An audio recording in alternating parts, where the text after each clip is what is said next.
I've thought of a term to describe what I've thought of for a long time, and that term is the people's veto. Years ago, I was selected for jury duty.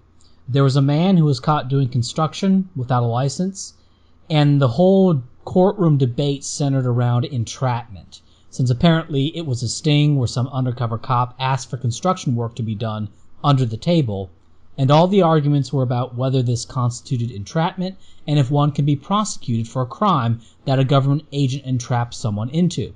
For me, I didn't care. I opposed the law, so I found him not guilty. Period. I nullified. And I told all the other jurors I didn't care what they said. I didn't care what the law was. I nullify. I vetoed the law. I told them I'll spend as long as it takes. Back then, I didn't have a day job to go back to. Told them none of you are going to outlast me. 9 hours of deliberation, hung jury, he got off. I didn't even want to be on the jury at first. I was hoping that I would get bounced, but as soon as I heard the opening arguments and as soon as I began to hear what this case was about, there was no question what I was going to do. Now, this behavior, this people's veto, is used for evil as well. For example, cities just ignoring federal law and allowing non-citizens to vote, ignoring federal gun law and just grabbing people's guns. By their actions, they ignore federal law. They just act. They just do. You talk, they do. And it's like, we're ignoring the law. We're just going to do what we want. If you don't like it, well, strap it up and come at us if you think you're hard enough. That's the people's veto. It's not about majority support. Majority support can go suck a dick. The law, the Constitution, well, you like that document, you go have fun with it.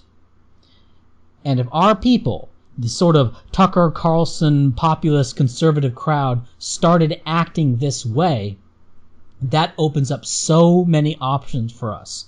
We don't have to win national elections. We can just form a block of states and say, we are controlling our borders.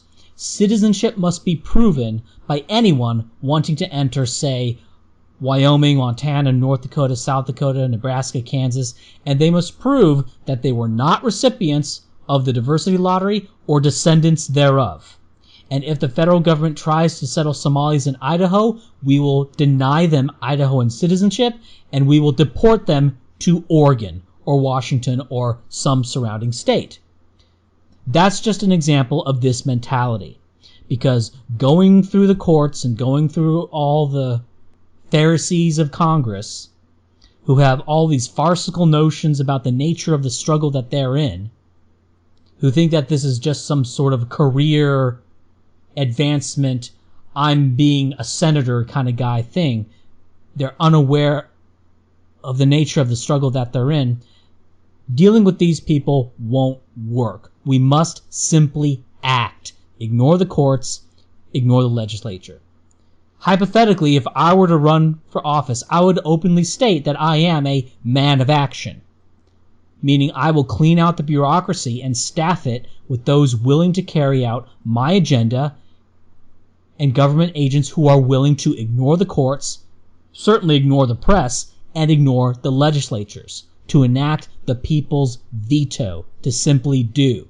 This is not radical. The establishment races are already doing this on many laws. There are countless instances of cities ignoring federal gun law, federal immigration law, laws limiting eminent domain, and they just do what they want. And it works because the only way to counter the people's veto is to send in some sort of military force against the states or municipalities who are enacting the people's veto. And it's much easier for a judge to just scribble some words, to say words, call it an injunction, and then it is up to either federal security forces or the military itself to march into Cheyenne and enforce an unpopular law on an ostensibly sovereign state.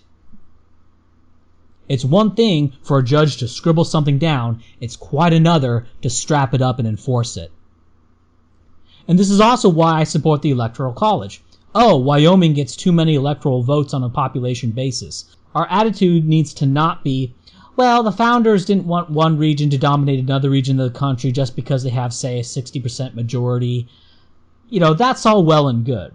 Those sorts of logical arguments are all well and good, but the correct response to anyone whining about the disproportionate vote share granted by the Electoral College is, go choke on shit, California. We are going to do everything we can to enforce our will wherever we can. We don't care about you, and we don't care about the citizens of California. We're not going to be free market chumps anymore. We are going to get free shit from the federal government, and you are going to pay for it. Because that's what they've been doing to us for over 50 years. They've been ignoring the law and just doing what they want. The courts even punished the Southeast U.S. for segregation, even though segregation was legal at the time. One key concept of the founding of the U.S. was that there would be no corruption of blood. But the current Democrats are pushing for slavery reparations. Reparations for what? They were slaves. They weren't citizens, and slavery was legal at the time. But they don't care. Prior legality doesn't matter to them, and they will punish you for what are in theory the sins of the father. They believe in corruption of blood. The people's veto is a word for a new mentality. I saw some Vox or HuffPo, same thing really, some other establishment racist post on how federal grants were going disproportionately to states and areas within states that supported Trump, and how Trump's tariffs disproportionately benefited states that voted for him. And this was meant to guilt Trump supporters or some horseshit and say, oh, you guys claim to be for the free market, but it looks like you're socialists here. Look, if that's socialism, then I'm a socialist. Let's stop being chumps.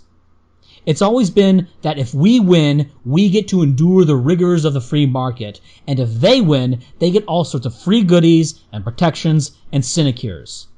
This has to stop.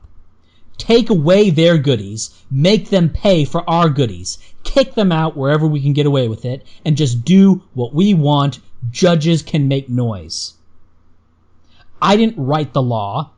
I never agreed to it. I ignore it. I nullify it. I enact the people's veto. And if they don't like it, well, strap it up and come at us if you think you're hard enough. Now me, I'm just some guy with a YouTube channel and a lot of free time. So all I can do is express this mentality, and hopefully it filters through to people with the ability to enact it. But the first step is to establish this mentality. 3 arrows up. Strike up and against what is really the far right. In a functional sense, we are the left. We are the working class. We are the third estate, pitted against the professor priesthood and the ruling elites. Some shithead might come in and say, well, actually, historically, 3 arrows means opposition to Nazism, capitalism, and monarchism. Okay, well, we're not living in historically. We're living in 2019. And what all those turds with the 3 arrows logo down, what they do now is act as shock troops for the establishment. Their logo is fitting. They punch down and against the third estate, against the real left.